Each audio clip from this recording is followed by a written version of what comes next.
Hi guys, welcome to my channel. I just did probably 10 to 15 minutes of talking and realized I hadn't pushed play on the camera.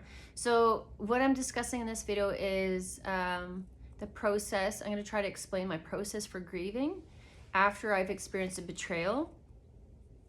And hopefully I can get it to where it's helpful for those that are experiencing it.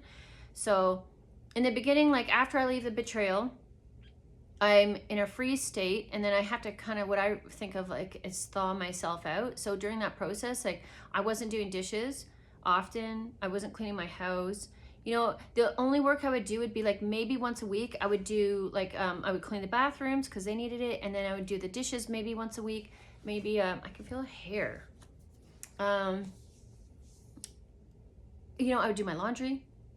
I would have like a day where I just like get myself up and like, okay, let's get this done. And I would do dishes, and I would watch, you know, something or listen to something while I did the dishes. And then I would watch a movie, and then I would get up and throw a load in, and then I would watch another movie.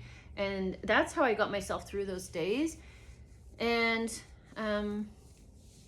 yeah, I really prioritized. Like I did very little, you know, and yeah, I wasn't showering that much as I should have been. But at the same time, I was just me and the dogs, and I'm like, you know what, like that, I didn't have, when you're in that freeze state coming out of a betrayal, like an abusive betrayal, where you're recognizing like this could have elevated into even worse, you just don't have the energy for that. Like you're literally survival. Think about someone in survival, like your breathing is shallow, your body is not moving because you're in a threatened state. And so like that's where I was, like that's where my nervous system was. So even though I was out of the environment, I wasn't out of danger yet because I still needed to figure out how I was going to pay for my my financial responsibilities. I wasn't I didn't know it at the time, but I wasn't even capable of going out to get a job. So I applied for EI. I got approved for it because I had recorded the HR. So anytime I would go in, this is advice, anytime you go into HR, bring a recording, and you get like a little Sony one for like $100 from Best Buy. And you got to check where you're at, but in Ontario, it's a one-sided, all you need is one person for consent. And even for me, in my scenario, I actually told her I was going to record this, and she approved it. But on the third meeting, when we had to discuss some other stuff, she refused to be recorded. She said she thought it was rude, and she also thought it made her feel uncomfortable. But if you're an HR person, recording our conversation, why would that make you feel rude or uncomfortable? Unless you're unsure of what you're doing. Like for me, I'm like, go ahead, record it. Because I've been in that position, and for me, I would be like, you know what, if that makes you feel more comfortable, and I know my job, and I'm not going to say anything that I'm like, everything I say in this meeting, like I believe, you know, and if I make a mistake, then I'm going to have to be held accountable. So like there's a lack of accountability in what she was going to say. And I just knew, you know, she didn't want to be recorded because she was going to say something that was going to be intimidating. And I also believe that at that time that she potentially could have been recording me as well, because something felt off there.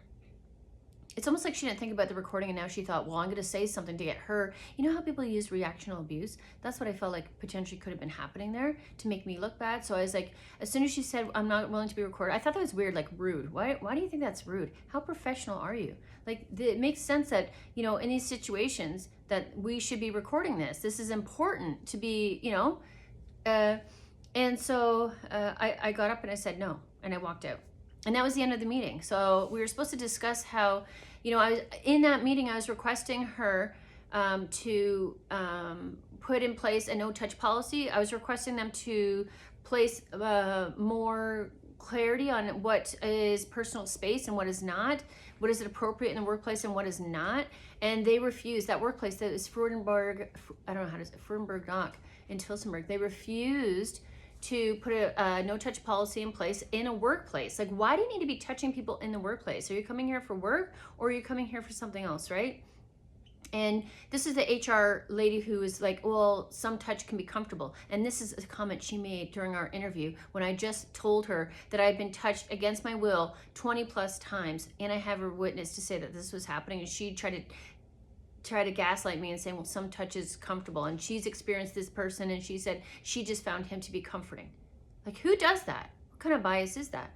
And so this person, she refused to keep me safe in this environment. And then the production manager, every time I try to go to her, because she was kind of like above the HR, anytime I try to go to her, she would send me back to the HR. And I'm like, well, no, you're above her. You're her boss. So like, I'm addressing you now. And she wouldn't do anything about it. She's like, I'm leaving it in the hands of the HR. So she'll deal with it how she feels fit. And so that made it easy for her, because now she's wiped her hands clean of it, and now she's not responsible. But she is responsible, right?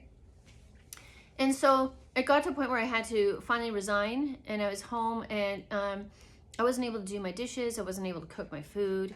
I was just exhausted. Like, it's like people, I don't think people understand.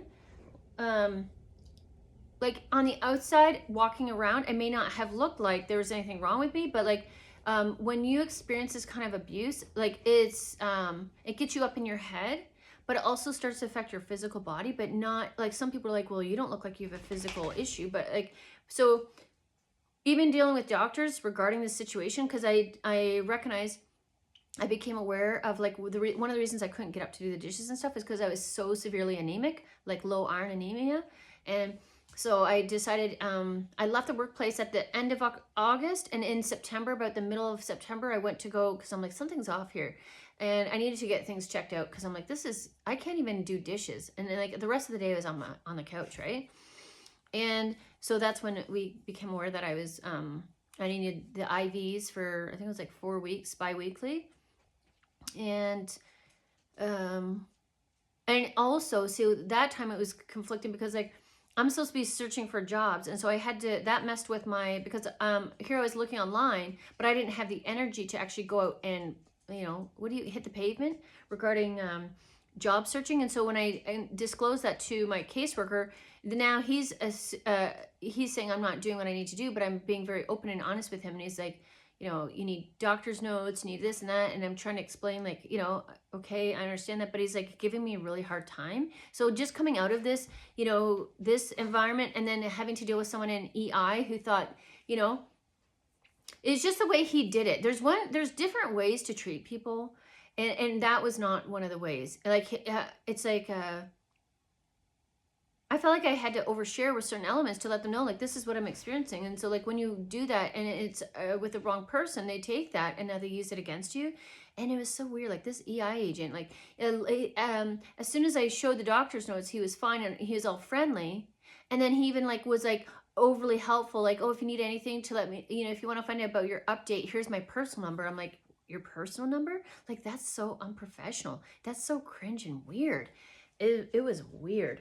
And it just goes to show me, like, this person uses his like position to play that sort of like, what is it? They punish, and then they're going to help you out. They're going to put you in a place where it feels like you're not getting support, but then all of a sudden now they're going to be the one who saves you from not being supported. Like, it's a weird dynamic, and it's super unprofessional. And so from the time it was, I had taken a temporary stress leave during the spring from May 15th to July 15th. So I went back to that workplace, and then this is August. And then I finished, I recognized that I was experiencing depression. So I did have to go to the doctors to get that note to say that. And then it was in January where I could feel myself coming out of it a bit more. Like, I'd taken the time. And unfortunately, like, even when I was getting those doctor's notes, I had to get it from walk-in doctors, which there's nothing wrong. Like, they did what they had to do. But like, both doctors suggested, like, wanted to know if I wanted to get on some sort of an antidepressant to deal with this. And I told them, no, I want to rest. I'm tired. And I think that's going to help me work my way through the depression. But it's just disappointing when their first go-to move is like, let's get you an antidepressant, because I feel like that's a Band-Aid solution.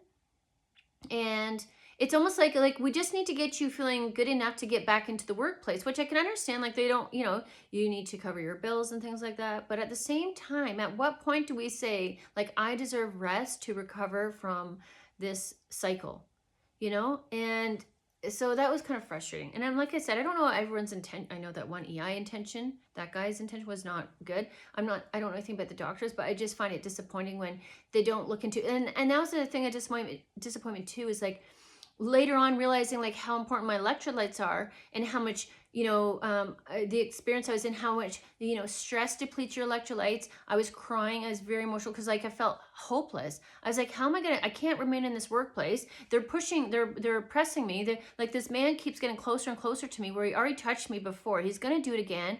And then I already know, like, he already knows that HR isn't going to do shit about it. So it's almost like I've been like labeled the workplace punching bag, where you just get to go and touch. Because even after he did that, another worker that I told at a previous time, where he went to put his arm on my shoulder, I pulled away and I said, I don't like to be touched. And he didn't say anything. And I repeated it, so he heard me and he said, okay. So that guy, after, because it's a factory and you would think there's like privacy, but there's not. So the management is sharing, like the management gossips with the coworkers tell the other workers. And so this information gets back to all the other predators among the network. And so I remember standing at the punch in clock at 3:30 one day, and that guy that had put his hand on my shoulder previously, all of a sudden I feel something kick my shoe. And so I go to turn like this, and had I done like a full 360, my shoulder would have hit his arm. Like, that's how close he was standing directly behind me. Like, that's fucking weird. And then, so I reported that to the production manager, and she got up, and because she thought I was being trouble. Like, I'm just I'm just saying this for the fucking fun of it. And she's like, well, how close is too close? And that's how she said it. She's really aggressive. And she stood up right away, and she like charged at me to like show like the distance of, is this too close? Is this too close? And I'm like, that's not how you handle like a situation where I'm telling you, like, I've just, my personal boundaries have been violated. And now you want to charge at me to kind of see, like, and she's a larger lady, but it's like I was sitting in a chair. She was larger and she's taller than me. And so she thought like that would be a good way to address the situation. And then she's trying to tell me that in that same meeting, she said that he saw me getting cozy with another worker, which is weird because now you're watching me, which is weird because I'm not watching you. And he was totally wrong. Another worker had come to walk beside me while we were going to break, and we were just chatting like, I don't even know this guy. It's just like being friendly, and there was no inappropriate, because I do keep my distance from people when I'm aware of my surroundings. I have to be, especially at this point, right? And so it's weird that guy got jealous that because I had told him, like, because after he kicked my shoe and was standing directly behind me, I talked to him at that day at break time. I was letting him know, like, you can't be doing that. And if you do it again, I'm going to have to address it with HR. And that's when all this shit started to hit. And with that guy, just after the end of like the original sexual harassment guy, violating our space code, or he was required to keep his distance, and he violated that twice in one day, like quite close. And so even when I reported that to HR, she still was like, I can't see how that would be an issue, and that how he could avoid that. I'm like, well, he could have called out and told me he was approaching me to give me time to move. There was another avenue. He could have taken two different ways. He didn't have to come through that path. And so like they're still making excuses. And then they say, well, we've talked to him. That's all we can do. And it's like, that's bullshit. Like, you're meant to be taking this super seriously, like you said in your interview. And now you just keep giving him excuses. And so now not only is he pushing the boundaries again and putting me in the line of like about to be touched again, now other workers think that they can get in my personal space and nothing's being done about it, And so, and then the production manager is now talking to me like I'm just, having issues with people. But it's like, no, I have issues with your lack of boundaries, and that you've created an environment where you just let men touch women and just no big deal. Like, you just don't take it seriously. And the only thing they're willing to do to protect me from the engineer, Dave, the only thing they were willing to do was like put up a little plastic chain that had magnets on the other end, but like he's required to instruct me how to make the product. So we have to be close enough where I can see what he's doing and how he's doing it. And that usually involves just me by myself and him working around me around the equipment. He's gonna do it again. He doesn't think that there's anything wrong with him being close or touching me for whatever reason. And he's claiming it's oopsie, but it's not, because I can tell, I can feel the difference. Nobody else in that space, for the most part, everyone else could keep their hands to themselves and find other avenues where they're not putting us in these, uncomfortable, close areas. But this guy, it's like almost like he was finding those. He was like going towards that, like looking for that. And then this other weird guy he started doing it too, like Be aware of people who give you candy, guys that give you candy at a workplace. Be aware of them. You know, these guys don't talk about their girlfriends. They have girlfriends that they're living with for long periods of time. And it's so weird. Like all of a sudden, and even this guy, the engineer, like he never mentioned that he had a wife. Someone else had to acknowledge that, you know, say, hey, about his wife. And I'm like, I didn't even know the guy was married. And to be honest, I thought he was gay because he was very like, feminine and like, yeah, he liked to play like he was, I feel like some people develop these sort of like, profiles to make them seem like a non-threat, and that's how they try to get under your radar and try to get close to you. Because the same engineer guy would come and check with me every day and ask me about my lunch, and he would, that's what he always did, he always tried to touch my arm to try to like, oh, like, and it's like, stop touching me. It felt like needy at some point, but then it was also like, there were times I'm like, I think you just brushed the side of my breast, like this is fucked up, like why are you so close, and why are you okay with this? That's weird. You're married. This is weird. And so like, it felt like no matter what I did, I would try to explain it to the management, and they just would not listen. And so coming out of that is like such a crazy place to be, because what do you do with all that injustice? Like, what do you do with like the fact that like this is by design? You know, the HR is a female. The production manager is a female. These coworkers that know this guy is like that is a female, you know? And like, so whenever it talks about it, like he is a predator, but so are they, because they're enabling it and they're not stopping it. And they're almost like trying to pinpoint me like, oh, you're the one, you're asking for it, you're trouble. It's like, what? Like, I've been begging you to give me space from this dude for how long, you know? And so like coming out of that, that's where that free space, when I'm resting, I just had to take a minute, because it was like being in like a whirlwind. Like I was, you know, fighting for my life. It felt like all over here. And that's dramatic, like fighting for my life, because I didn't feel like my life was threatened. But I did know, like, I've done so much work on myself to gain clarity and to clear up confusion and try to like manage my emotions and, you know, get in more alignment for something that was better for me. And so like being in this environment, it really like is so weird. It was such a weird, confusing environment. Like there's a lack of organization. It's almost like the people from the top didn't give a shit if like the people on the floor, like if everything was out of a raise, because like the management didn't have to deal with it directly. And so it was just placed on the workers, but then the workers were taking advantage of that. And so, you know, when you're required to write down your timesheet, how you spent your time, like they would look for a pair of calipers for 30 minutes. Like I just bought my own, because I'm like, this is ridiculous. Why are we spending 30 minutes? Because no one would put anything back, you know? And there were times where like these coworkers were prolonging the process, and then the people at the top would charge the customers extra because they weren't watching what the coworkers were, or like their employees were doing.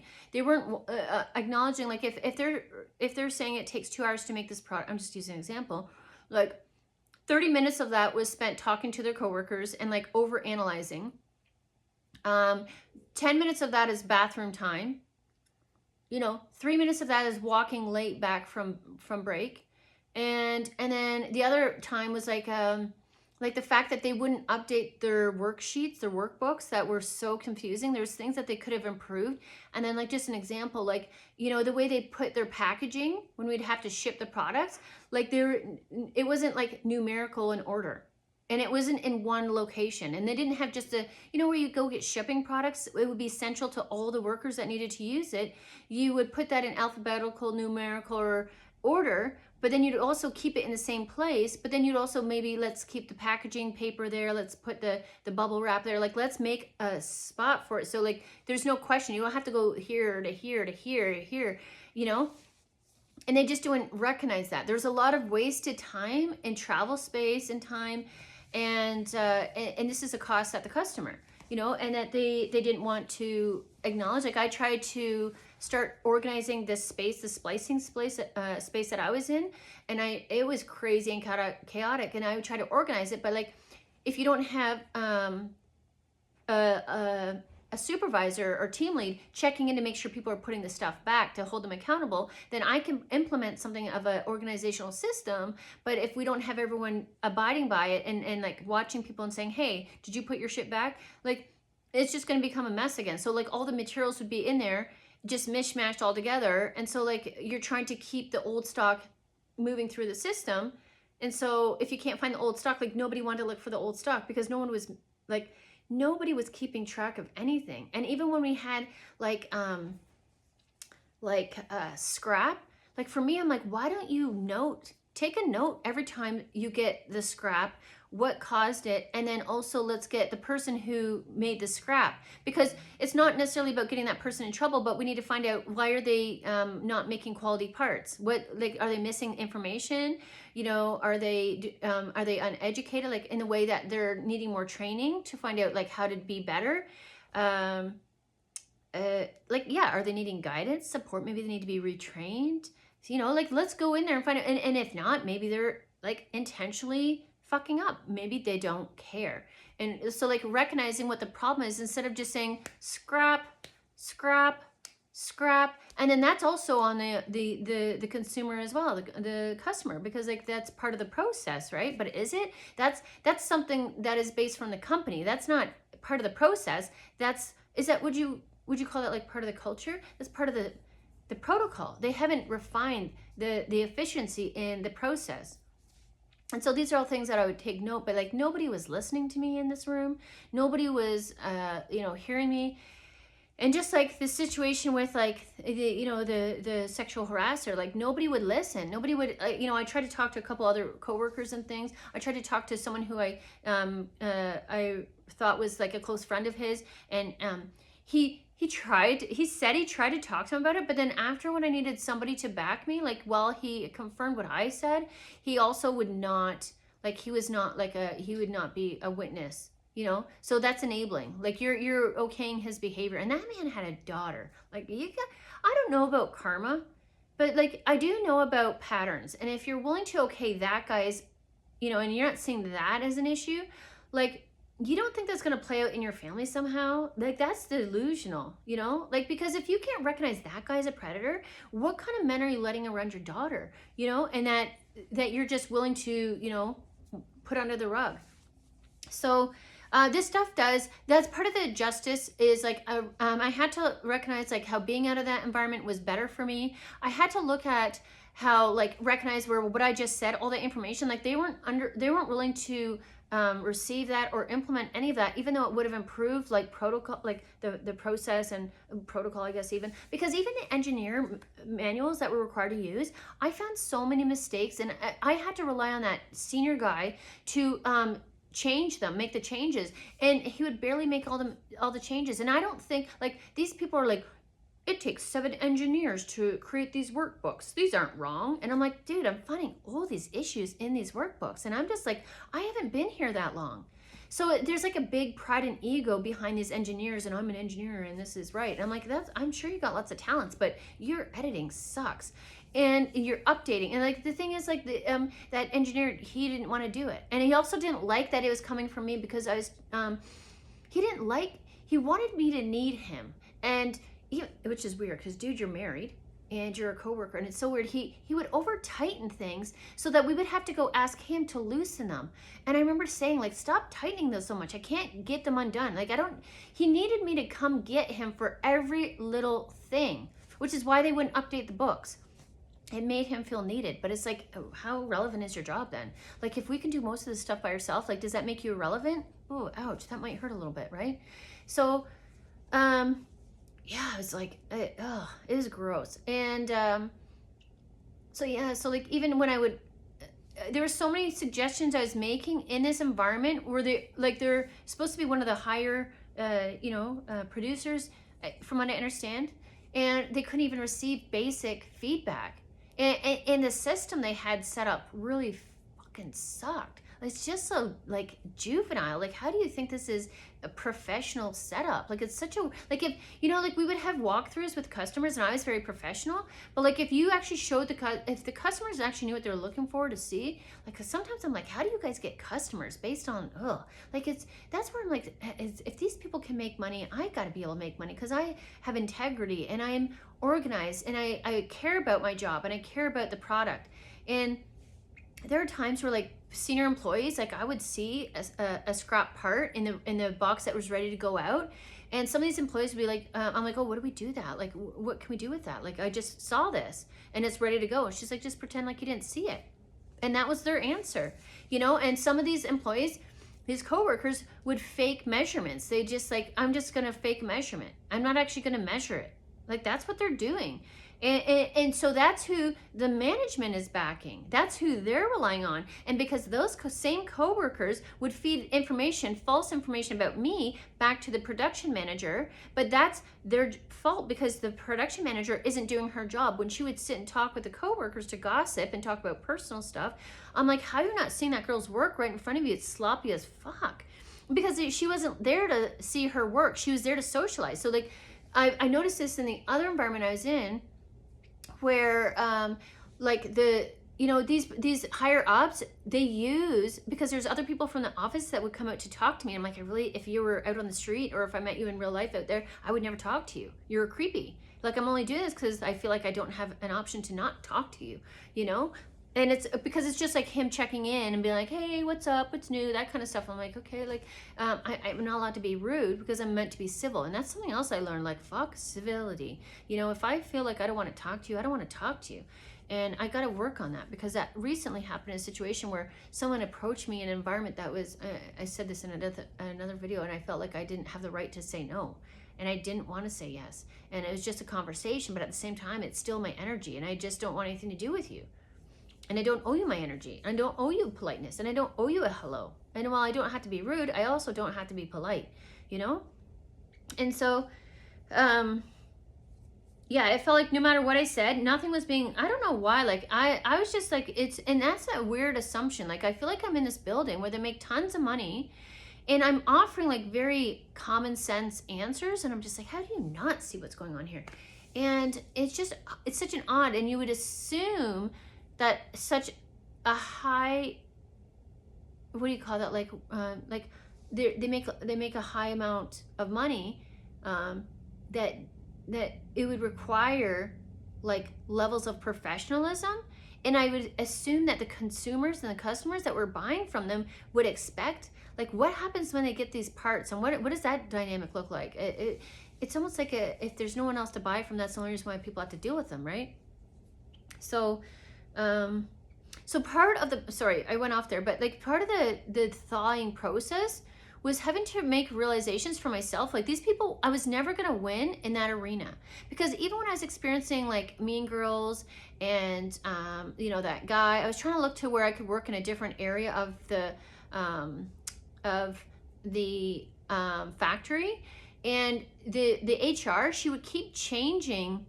Like, there would be times where they're gonna let everyone apply for the job and consider everyone. And there were times when, if there was a respite position, they would just allow them to, they would offer them first. And if they didn't want it, then they would apply it to everybody else. But like, she would just keep changing, because like I had to apply through her. So if she got my application for a job, she could control like how they were going to hire. And so if you know, and I'm not saying for sure that's what she's doing, but it really felt like that, because she was changing the goalposts all the time regarding the hiring process. So I would not put that past her. Knowing what I know of her now, I definitely feel like she's fully capable of that. Whether that was the intention or not, I definitely know like if she would do that if she wanted to. And so just getting the clarity while I'm resting was part of it. And just, you know what, I think what would happen is like, so now that I'm resting and I'm thawing out from the freeze state, that's where the tears start to come, you know, kind of like the thaw. You know, when you put something on the counter and it's ice and it melts, and that's where the emotion comes. So once I thaw out, now the emotions come up, because now I'm frustrated, because it feels like, you know, I was working towards something that was part of my plan to get towards another place. You know, it felt like a step to get to where I'm going. I needed that job to create my channel, to create the life that I wanted, to be able to work from home and not have to put up with this kind of bullshit, right? That's where the emotions started kicking in. So I'm like, what am I supposed to do now? Now I'm like, you know what, I'm living off half what I was struggling financially before when I was there, and now I'm living on half from EI, and now what? And then so it got to a point where when I went into the what is it, the employment placement, like the employment, what is it, like Fanshawe, they have like, you know, you have them locally. And so when I started talking to her about looking for a new job, because at some point I got up and I'm like, okay, I gotta get up and get going again. But I still, like, everything happens as it has to. But at that point, if I was to be completely honest, I was still tired. And so when the suggestion of like taking school came about, I'm like, that seems better because now I can update my skills and then I don't have to go back. And especially when it was online learning, I'm like, that sounds wonderful because I can still be in my home. I felt like I could still recover while learning something else. And then it kept me from going back out there. But then what I realized is when I started getting into the online learning, I also needed a part-time job because they do give you living expenses, but it's only so much. And I'm like, you know, and my daughter had moved back in. She was leaving her place where she was living, and she just decided like she needed to come home for that time, which actually worked out really well temporarily for both of us. Well, she might not say that, but because she didn't want to pay as much as I was charging her for rent. But at the same time, I thought it was fair under the circumstances, and I'll get into another video about that. And so I was having to work part-time at this new place that I went into. So I started that place April 1st. That's kind of funny. They said it's April 2nd, but it's actually, I started on the April 1st. It was a Tuesday, and appropriate. And I even saw on the truck in front of me, I don't know if it was during the interview or whatever it was, but it had like 1111 and a little dog, and it was turning down to where it was going. And this is it was Bully Bunches, where it was dog products, right? And I really thought, you know what, when I talked to him, at first I was just like, okay, I'm just gonna make like, I think it started like 18 bucks an hour, 20 bucks at the end of it. And then from what I understood, like I was thinking, when I got in that building, I recognized that they do put team leads and they pay them more than the floor person. So I'm like, okay, maybe this has, you know, potential. And then when I started doing the work, even though I just figured this was a great start for me now, and then at the, you know, after I got out, I was told that I could get full-time hours after I was done my school. And then even during a time a little bit later, the boss had said, well, maybe we could even get you as an office admin, like assistant or something. So I'm like, okay, that's even perfect, because now I don't have to worry about, like, I can show them my skill set, and I don't have to go and do like all these like interviews and things like that. And I thought I could kind of grow with the company. And then even when I started, I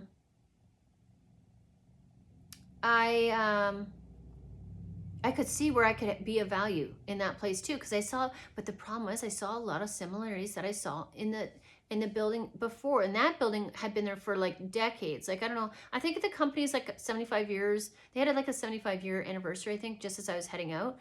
And so this one was only a few years old, from what I understood. So I'm like, okay, this is the beginnings of that company. And that was the red flag. As soon as I started recognizing that, that was a problem.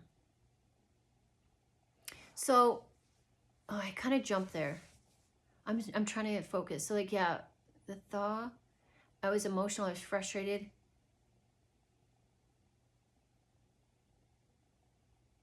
Okay, so what I missed, I'm going to go back to that before I jumped into that workplace. When I started to get emotional, I had tears of frustration. And so that's not to be confused with like the grieving. That's frustration is attached to impatience, right? So even though I'm crying because I'm frustrated, because it feels like now I have more work to do, and I already had so much work to do, and I was already on a limited income, that's where the frustration, and like, so I was really resentful and hateful towards those people. And so anytime I try to do something, I would just get frustrated and stop. And that was just a sign that I'm still resting or needing to rest. And I also needed to get to the point where I could see what had happened to me was actually a blessing, and it was a lesson to learn, but it was happening for me instead of to me. And so I had to keep grieving until I got to that process. And part of that is like a vulnerable place where those people who had like intentionally, and gross, like grossly treated me that way, I had to get to the point where I had to recognize even though I didn't like them, there was something I had to grieve about, the fact that they are a human being and they had no problem treating me in such a disgusting manner for their own weird, fucked up reasons. Like, when you try to look at the situation, it doesn't make sense. I would never treat a person like that. It doesn't make sense. It's so gross. Like, this dude was trying to trigger me by touching me. He was trying to look for a reaction because I was just way too stable for him, and he needed me to need him. And I was one of the most independent people in that building. Like, I wanted to learn by myself, so I would be, because I started recognizing when I first started that job how toxic these people were. So I'm like, okay, if I can get some independence, then that means I don't have to rely on them. But unfortunately, a lot of the jobs involve like 2 people, or I'd have to go get them for assistance. And that's what I mean by that factory being set up so unorganized and chaotic. It's almost like it was by design. So like you always have to go ask somebody like how to do stuff. And I'm like, give me some straight, direction so I can just learn to do it by myself. But that's what the people on the floor, that's, they didn't care. That's what kept that Dave guy probably in a job partially. Like, he did other stuff, don't get me wrong, like that we couldn't do, but it makes me wonder, like, why do you have to feel like we need you? Like, why he was creating like a codependency. And he also, like, that's what I mean, like, he'd always try to do things to try to keep you like connected to him on a daily, so that like you would, when you thought of like each day, like he would be part of it every day. And that's a weird thing to do, because I had another guy do the same thing where he started checking in on me at the end of his shift every day, and I'm like, what is going on with this? And then I found out he had a girlfriend of 6 years. I'm like, why do you feel like don't you want to go home? Don't you want to go home? I don't know. Like, to me, I'm like, I'm not hanging around the workplace. And just because we're on different shifts, like, that was a weird thing. You don't need to be, I'm single, and I don't need you to be checking in on me like this. It's a weird thing, because he would never have anything to talk about. He just wanted to be close to me. And it also made me realize, like, where I have certain people, men that would be attracted to me, but they got nothing to say. They just want to be in the same room. It's such a weird idea. Like, you got nothing to say except for about the weather. Like, what? Don't get me wrong, like, the weather matters, but if that's your high point of conversation is the weather or other people, that's a concern for me. That's a lack of depth, Anyway, so I had to get to the point of like where I was crying and releasing emotion, because like while I was pissed off, I then had to recognize where I had stayed too long. It's like I had to get that realization. And that was painful, to acknowledge that the reason why I stayed I should have left that room a long time ago. The first time that guy touched me, the first time he touched my arm, the first time, management made excuses, the first time I saw like how toxic collaboratively that environment was, I should have left then. And that is what I needed to learn from that betrayal energy. And some people don't want to hear that, because it puts a lot of the responsibility on the one who's being abused. But the reality of life is that there are abusers and predators out there. And so like, that's never going to change. And so I needed to learn how to protect myself and how to recognize toxic environments. And instead of, doubling down and investing in them, I have to be more confident in myself and trust, the God above, that collectively we can create a more harmonious environment and situation outside of this one. I also recognize where I can't change people. I can't show them. I tried to,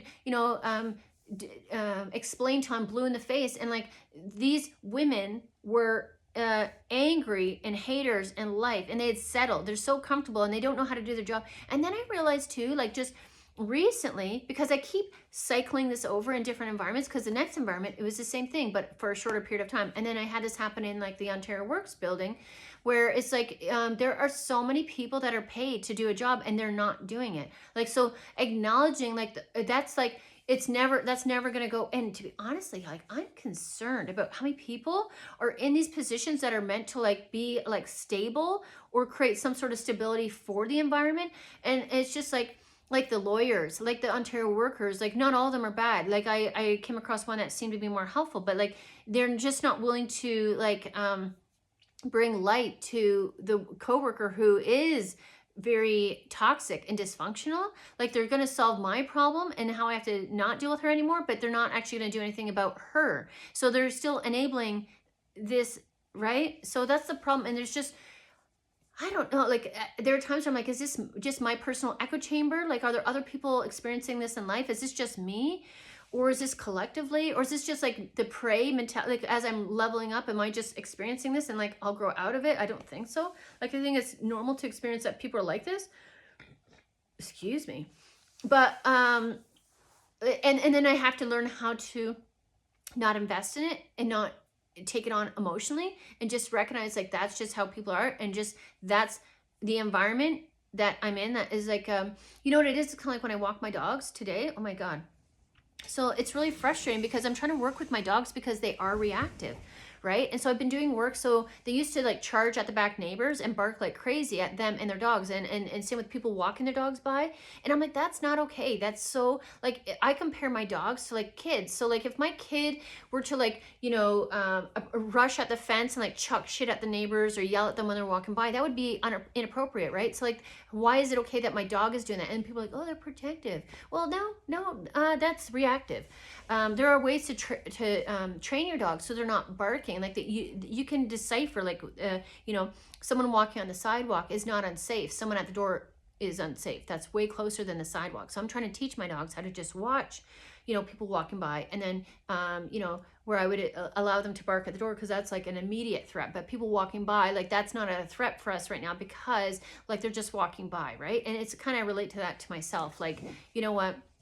It's not that deep with that Ontario Works lady because you know what? She's probably going to talk shit and make it so it's my fault. But she's just a season. You know, she's just a season. She's not someone I'm going to invest in. I'm never going to see her. If I do see her again, I really don't give a shit. I don't want anything to do with her. I see her for her true colors. That's not part of my crew. And so, yeah, I had to learn, like, so we had a situation where, like it was a little dog, like we were just walking today and all of a sudden like my dog turned around because he heard it first and it started barking, but not like crazy bark, just like an alert, which is good because that's normally it's like he's going psycho and it's like, rah, you know, and he did not do that. He was just like barking to notify me, but not me, but that dog, like but it notified me at the same time, like that it was because I didn't hear the little dog. And when I turn around and out of the corner of my eye saw it, I thought at first it was a squirrel, like a rabid squirrel coming to get us because it was small. But then I saw it and it's like a little dog, probably about like that size maybe. But then I got into mommy mode and I'm like, I don't give a shit what size you are. Like you're not gonna, because that dog was coming at my dogs. And so I had to bring my dogs back to my side, which is good. And then I gave that dog hell, like vocally, you know, I just yelled, get, you know, and I let him know I mean business. And literally, I'm going to kick your dog if it gets too close. So like, owner was nowhere in sight. This dog is running around on the street. And while I feel bad for it, if you're going to encroach upon my space and you're off leash, you're going to get a boot. Like, that's just how it is. And maybe you'll learn. And unfortunately, your owner isn't teaching you, but I'm going to. And so, because I do that for my dogs too. You know, like, I don't know, like if they, when we're walking, if they're reactive, like one time we were walking and my one dog, he's sleeping here in the pile of duvet, goodness. All of a sudden he just, we were walking and they've been really good for a while, but all of a sudden he gets freaked out and he'll start barking at a human that was shoveling her driveway. I'm like, you can't do that. That's her driveway. There's no reason for you to bark. And while you're scared, I understand that, but you can't react like that. So I got to give him a little correction, right? And I got to tell him, no, you can't do that. And so they're getting quite a bit better. And I've been walking them past the school and with the kids, and you can tell he's freaking out because some, you know, kids haven't all been taught how, you know, like, and the thing is too, like he's a different dog where he's skittish and there are other dogs who are not skittish. So if a kid has been raised around a non-skittish dog, those loud noises aren't an issue. But for this dog, that freaks him out. And he's got the big ears. So he really picks up on a lot, which is good because he makes a great watchdog. He likes to sit at the back of the patio and look out, which is nice. And that's what makes me not always want to get like a privacy fence because like I think he likes watching it. It gives him like that stimulation of like that's his job, right? They'll sit and watch at the window too, but I don't let them bark at the window. I'm working on that. Like they do bark still, but I'm trying to manage that, right? Where I don't let them bark. Like when it happens, I cut it. So so it's acknowledging like I still want to walk my dogs and I can't just stop walking my dogs in case there's going to be a dog off leash. And this is kind of like how related to like humans. There's always going to be humans that are off leash. It's so funny. You're an off leash dog. And you know what it is? It's like a person that lacks boundaries and they're individuals and their intentions aren't always bad. You know, it's about unsafe. You know, so like I've had, when I take my dogs to the field over here, like mine are on a leash, and I use that extended leash at times, to let them, like, you know, have a bit more freedom. But then I'm also in a larger space where I can see the dogs, so I'll bring them in closer to me so they don't infringe upon somebody else. But we were doing that, and there's a Labradoodle that came up to us, and then my dogs are going nuts, and I'm yelling at her like, "Where's the leash?" And she's just like, you know what I mean? Like, these people just think it's their park. Like, this is meant for both of us to enjoy. And how do these people not understand, like, your dog off leash is a, you know, my dog's on a leash. So that's going to change that power dynamic. And to be honest, like, that's where, like, I used to be that person where I had a beautiful black lab Max, and I would go across the way and I would chuck, like, not here, but in my old house, we had a park, and I would do the ball throw. And as long as I had the ball moving, he was uberly focused on that, right? But there were times when he was not 100% recall. He didn't have that. And so, like, he could approach other dogs. And so hindsight is like, you know what? I used to be that person. And while, you know, I knew my dog would never hurt a fly because it wasn't in him, my other dog might. This dog might bite yours. I can't guarantee that he won't. If it's to protect himself, he might bite back, because my French bulldog has bitten my Shih Tzu when she tries to take his bone, and she's greedy. She's food greedy, and I usually try to stop it. But it happened actually this past week where I had to kick him just to get him out of that, you know, to wake him up, be like, because he kept going, and there was no blood or biting, but like I thought he would give a couple of warnings, and he kept going. So I kicked him, like, enough. She got the message, like, you're still friends. You're still friends. You don't have to bite her. But I don't know if that's right either, because she still does it. So, like, does she need to keep getting bit by him? Because I don't think it's fair for her to do that to him. But then, you know what I mean? So, like, it's such a weird thing. Like, I don't want to intercept, but at the same time, like, I am the parent of the house. And I don't want anyone actually getting, it's like kind of like, you know, when you let your kids kind of, you know, work through their disagreements, but, like, you know, if fists are flying, now I need to enter the room and be like, that's not how we handle this, right? So that's what I felt like I did. I kind of, like, kicked him to shake him, like, not hard, just to, like, he wouldn't stop. And you're not supposed to put your hand in there, even though I don't think he was actually biting, but it looked scarier than it probably was. So yeah, it's interesting where it kind of ties back around now to, like, you know, like, safety, and, like, do I feel safe, and not necessarily the intentions, but, like, but yeah, I think I kind of got a little lost there, but oh yeah, so then yeah, so I just okay, so what had happened after I got out of that workplace, and I kind of thought, and I do wonder if I got back out in there too soon, because I was still tired. But I did learn a lot in that second work environment at Bully Bunches, because the management is really bad, and they're uneducated, and they don't know how to recognize, like, and manage their employees. They just kind of write it off as, like, girl fights.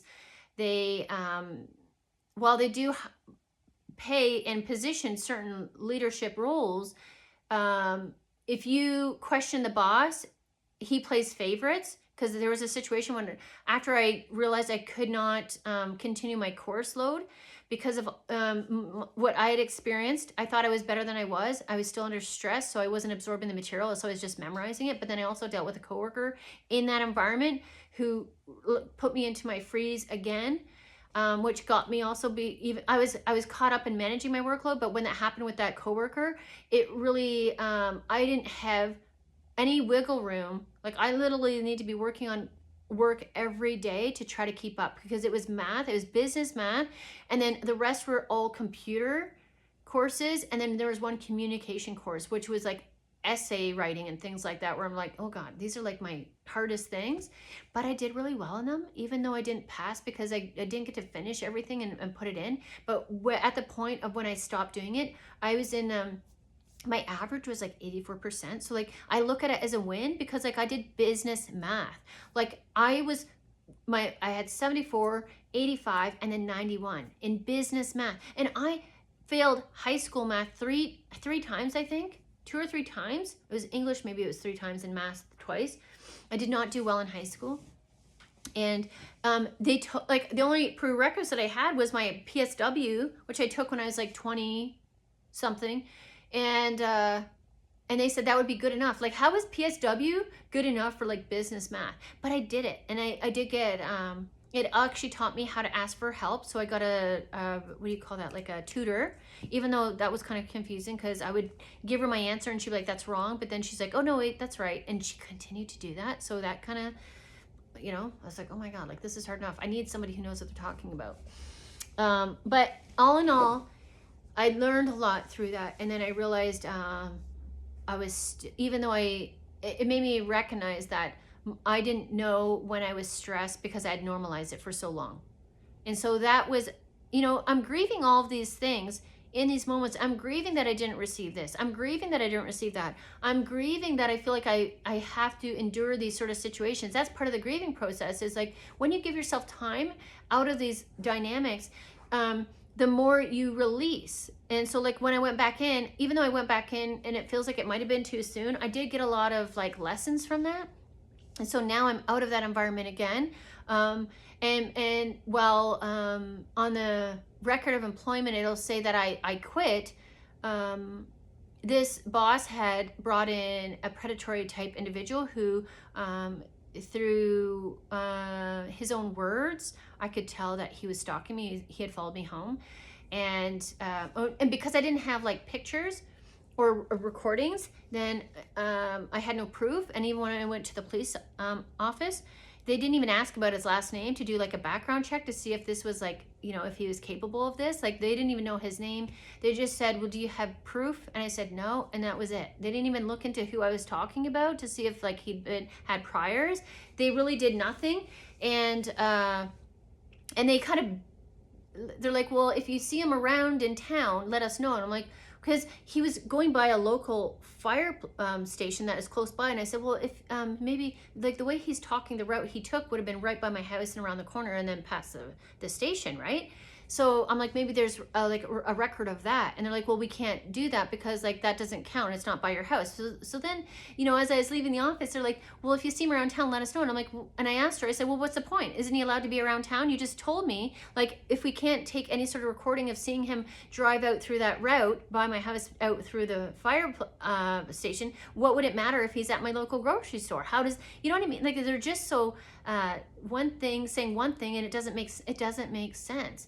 And I just told her, like, you don't have experience. And that's what I told my boss, like, you don't have experience. Because when I told him, like, I had dealt with this because he hadn't handled the emotionally unhinged woman before, they labeled it as a girl fight. And that the fact that I had experienced emotional abuse, that it was I was the problem. But I'm like, no, like, having her in this environment, being unhinged and loading on all your other workers are actually going to affect this environment negatively over the long run. And it's going to affect your product, right? But he didn't want to hear that. All he heard was me trauma, him ego and pride, and in leadership role, you know. And he didn't like that I was telling him about something that it was his blind. He had a lot of blind spots for someone in a role that he was in. Like, these people, that's what I'm finding, is a lot of people are in power positions and they have so many blind spots, and so they don't like being told about things that they're missing because they feel some sort of way. And so yeah, so it was pretty much, he required me, he's like, this is pretty serious to make this accusation that this person is stalking you. I said, well, I know, but like, what can I do about it? I don't have proof. And that's why I didn't tell him about it directly. And so he pretty much said, well, you need to get proof. And it wasn't in so many words, but it's insinuated, like, if I don't have proof, then I must be in the wrong. And I had him and the male HR trying to tell me about stalking and, you know, and trying to, it's such a weird thing because all they were doing was trying to get him out of the, you know, try to explain how he wasn't doing that. And because I had no proof, they're trying to explain how I'm the problem. And this, I'd already experienced, like, when I wanted more time after I quit the course that I was in when I withdrew, I asked for more hours and he said no. But then his favorite coworker or his favorite employee, she was at Canada Post and they had gone on strike, and so she requested it on Friday. And so on Friday I got an email when I wasn't working because I didn't work full time, that if I wanted full hours, I could have them. And I knew, because as soon as I got out of that email, I went onto YouTube and I saw that Canada Post is on strike. And I'm like, the only reason why he gave me those hours then, because he said I could have them like November-ish, right? And even though I could see like how much work I could do in the environment, because it was so unorganized and it was really unprofessional in certain areas, I'm like, it's not like, you know what, like maybe you don't have shipping work to do, but there's so much other stuff I could do. And so yeah, so I thought that was weird. But then at the Friday, I'm like, yeah, and that's how he's playing favorites. So like, you know what, you had no work for me at the beginning of the week, but now at the end of the week, when this, your favorite, you know, kiss ass coworker or employee, whatever, you know, she needs something, now you're like, now you have to give it to me or else you look like the asshole. Because of course I'm talking to people about this. I want people to know this. I want them to see him for who he is, you know. And not that it matters, because they don't really give a shit, because it's not their dollar that's being affected, right? They've conformed. And that's another reason why, you know, like you think you want to bring some of these people with you, but it's like a feral cat energy. Like they've conformed to the program, you know, they're already sort of like, you know, there's no helping them. It's like, there's a guy I thought you could be different, but like he's like in with the mean girls, in with that emotional tornado, you know? And so, yeah, it was only 6 months this time, but at this time I was also getting good at like calling this shit out. So while I think I should have rested a little bit longer from the previous event, being in this environment really showed myself a lot about, it gave me an opportunity to practice speaking and advocating for myself and not investing in it, and trusting my intuition, and when something's off, trusting it and being able to relieve myself of that, because like that's what I mean, like he pretty much said like, you need proof to show that he's stalking you, otherwise. And it was kind of like otherwise, and he just kind of left it at that. And so what I took that as is like, if I don't have proof, then you're either expecting an apology from me, which I'm not apologizing because I know I'm not wrong. Just because I don't have proof doesn't mean he didn't do it.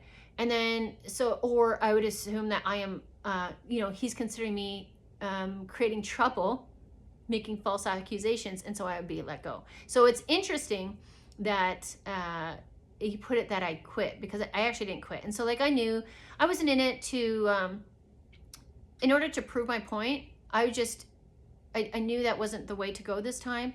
And to be honest, I didn't want to go, but the thing is, to get support from Ontario Works, you have to get an approval through EI, but I didn't even want to go back and deal with that. I didn't want anything to do with that company, to be honest. Oh, not the company, the management and that boss. You know, he is not good, and neither is his wife. I don't know, like they have an office in BC. I don't know if they're different, but at the same time, it's kind of like, well, if you don't know what's happening in your Ontario building, then what does that say about you, a boss in your BC building, right? Like that, this is your persona. So like whatever is happening in Ontario is like that, you have to, like these people represent you.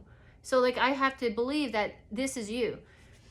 And so this man, and I do believe his wife was very similar in nature. Like she was the same way. They just thought they knew everything.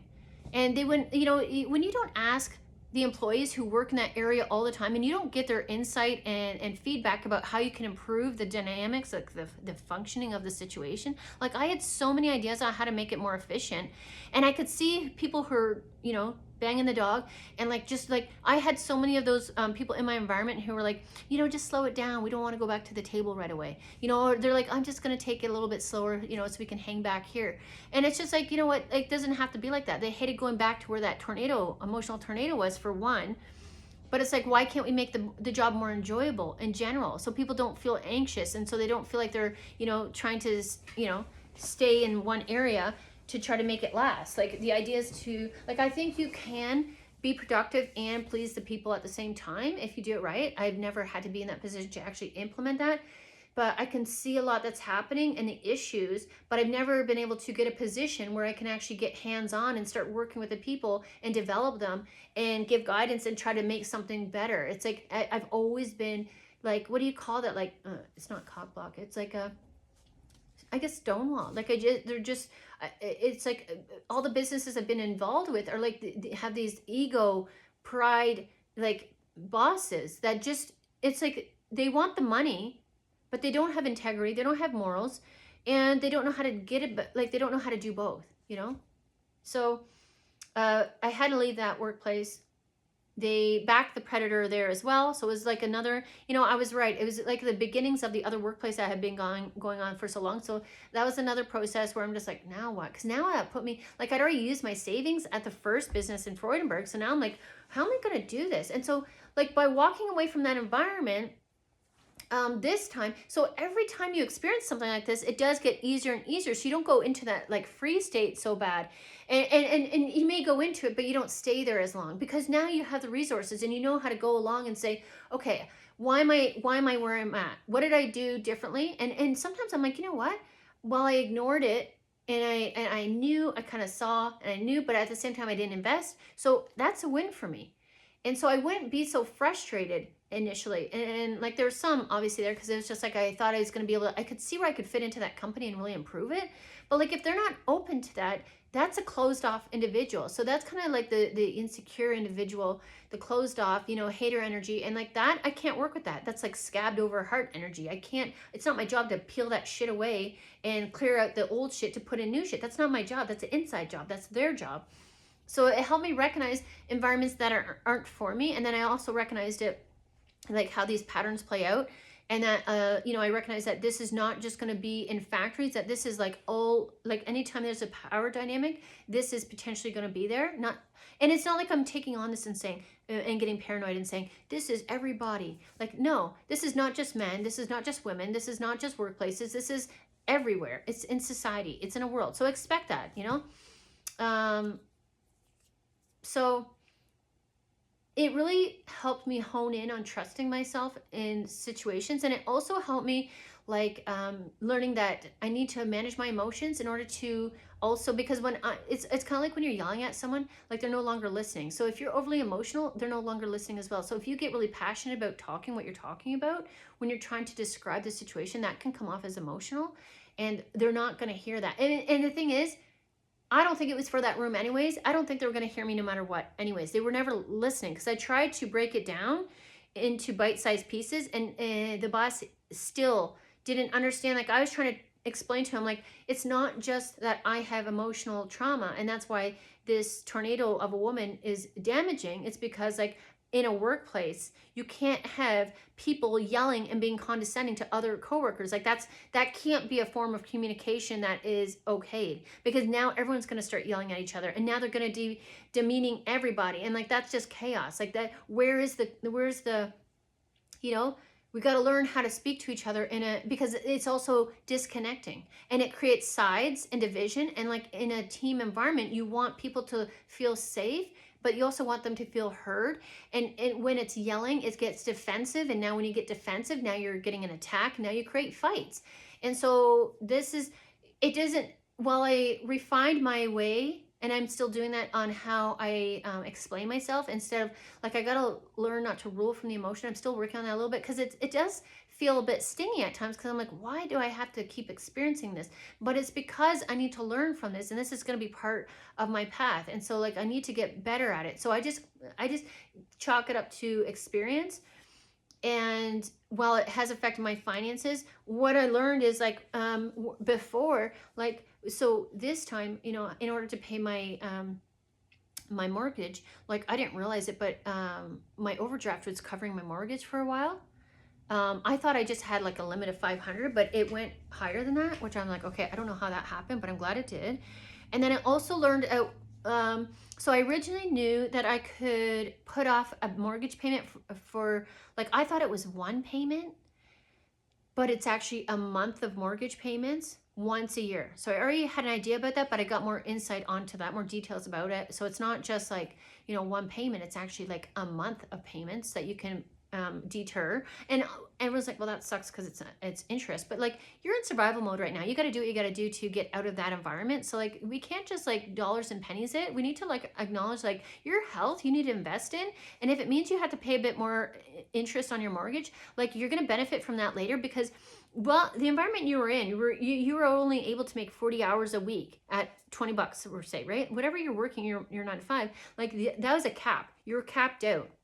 And even doing that cap, I was exhausted. I would come home from a job that was considered easy, and I would be exhausted and still need a nap, like I did when I was working my letter carrier job where I was walking 3 to 4 hours a day in the elements. That's fucked up, right? So it was, even though it was considered easy, it was so unfulfilling, and like I was still suppressed, and like I still, you know, when you have to be in an environment and you have to like control and like shield and protect yourself, and you can't just relax and be yourself authentically, like that takes a toll on you. But so does trying to keep yourself so small, because you don't want to, you don't, it's almost like you don't want to initiate the chase. Like it's almost like I had to like try to tiptoe around, because I knew if I stepped into my full authentic self, this boss man would not like that. And he didn't, because as soon as I started doing that and calling him out, I could hear it in his voice and I could see it. And then it's like I got the, you know, he had favorites, he was treating me differently, and there was no chance in hell he was going to promote me ever there. Because if I was promoted, then I'm going to show him up. And I was already showing him up. I was already showing him up just as a warehouse worker, you know?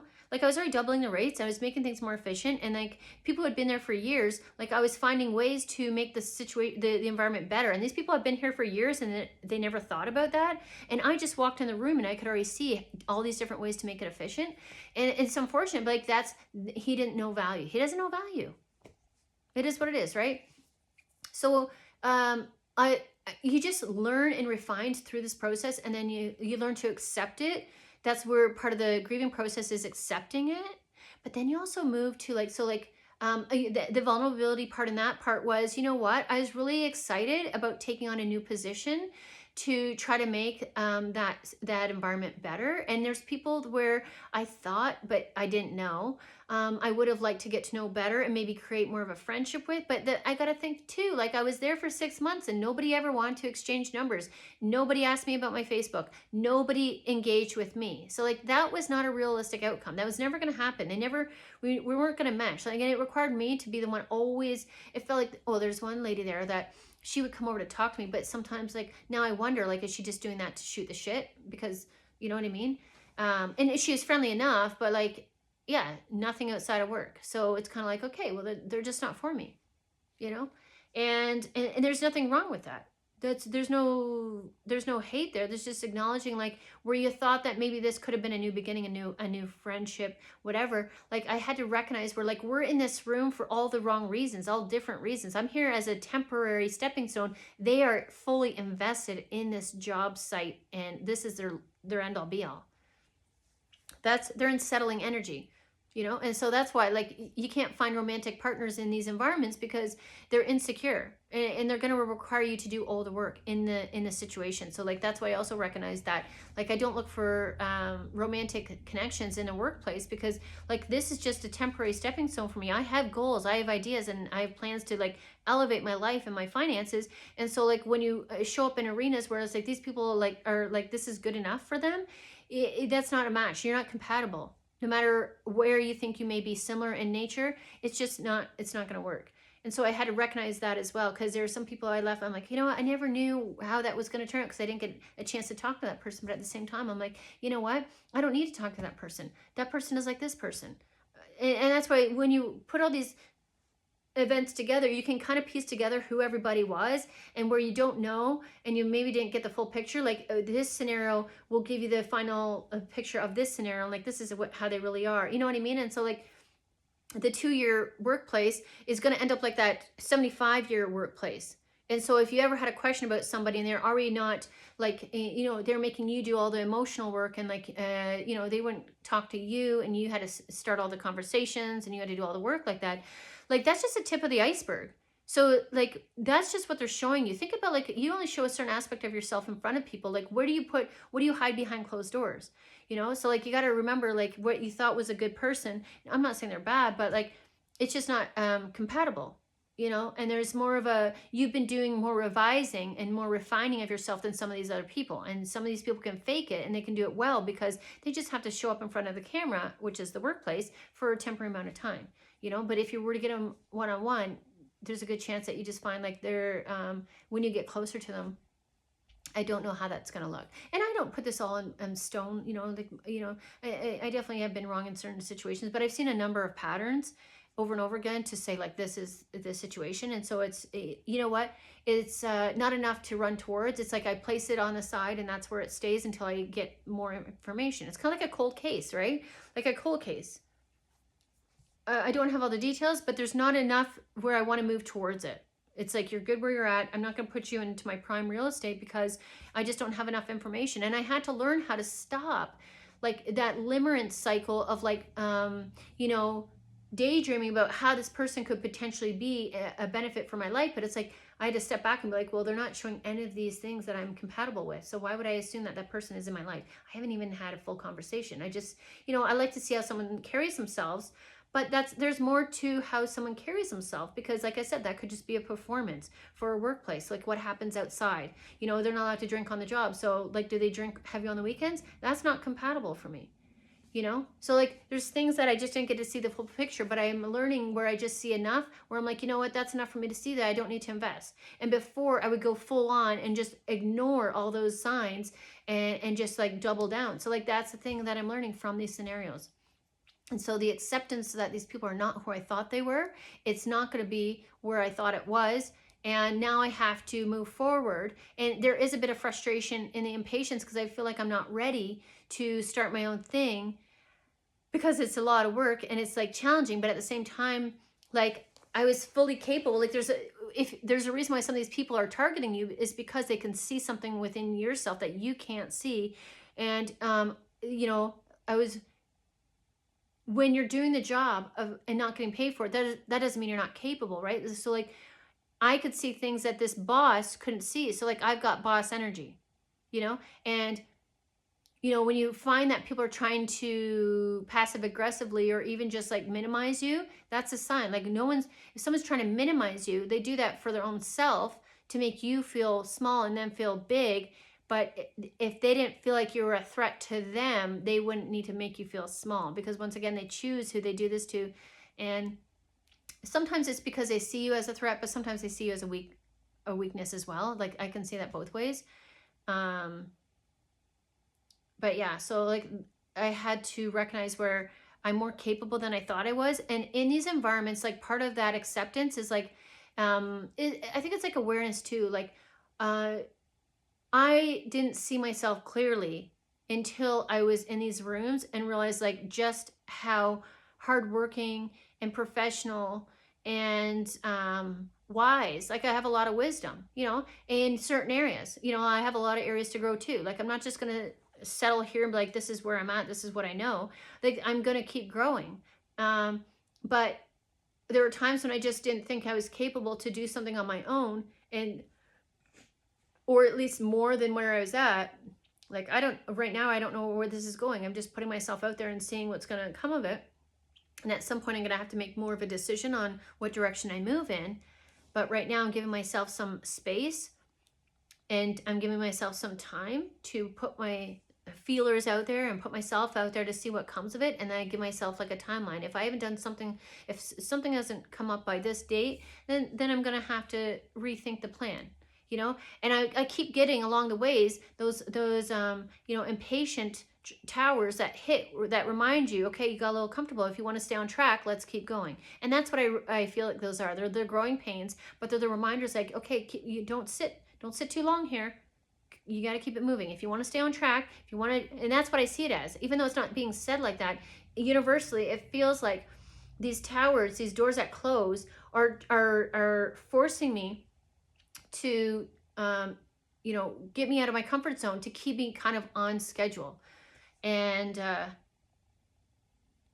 so that's where when you start seeing the lessons for the blessings and you stop blaming and you move out of resentment, in the grieving process, you no longer, like, that's where you're coming out of it. And you do get pissed off, but then you get to the point where you're like, okay, I'm actually doing this now. Because like the blame comes from like, it feels like they stopped you from getting something. And that's where the frustration is. Because you're like, I feel like you just did something that's going to put me behind in life. But in reality, you just got a fast track lesson and you got a lot of clarity.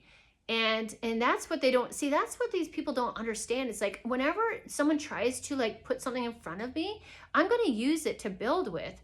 And I actually use that pain and put it into power. And that's what they don't know about me.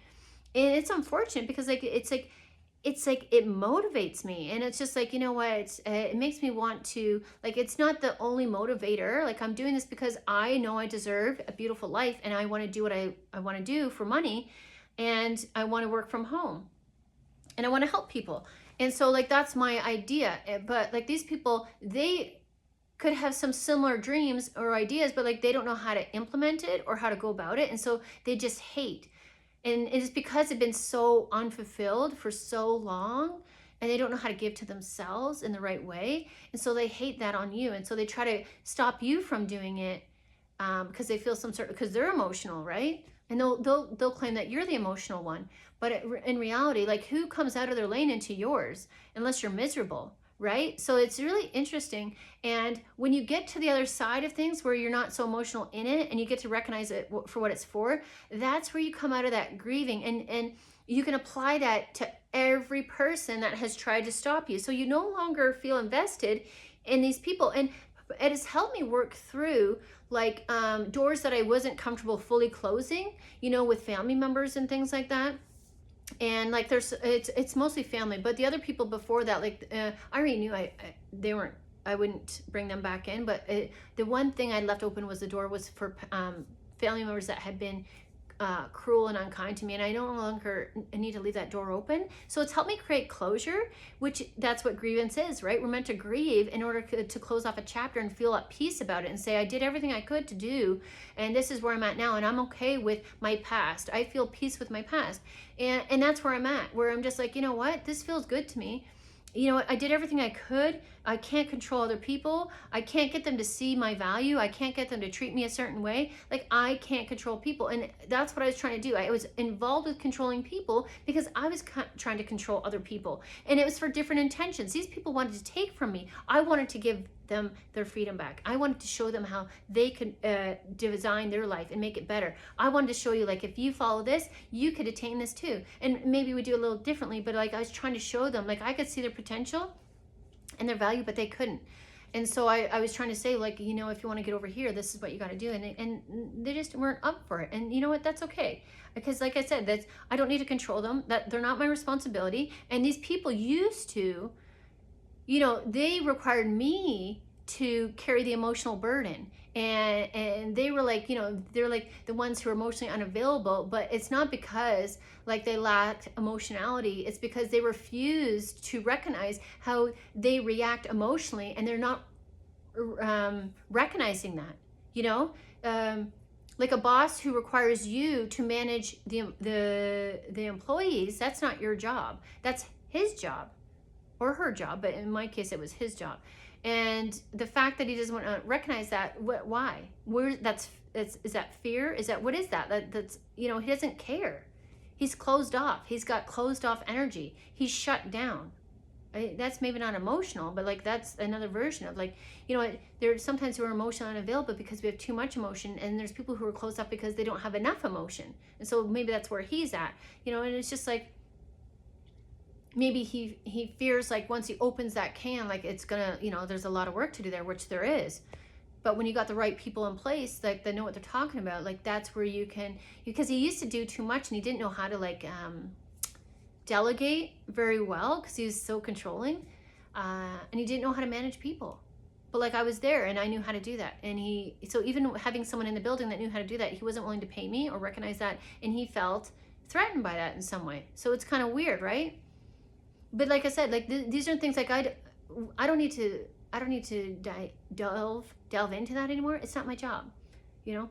So I just, whatever I thought that I could apply in those environments, I'm taking and I'm using it in my own home, and I'm reinvesting it in myself. So when somebody makes me feel like, you know, like a betrayal energy and rejection and discard, that's a sign for me to invest in myself and go inwards and try to work on creating what's best for me. And it's like a reminder. So at the end of this, you're gonna feel good about it. And so hopefully that was, I'm still working on my format, and I'll probably revise this to make it shorter, but hopefully that was helpful to those that are looking for this information. I am gonna close this one off here, and hopefully that was helpful, and I will see you in the next one. So thank you for your support, and take care.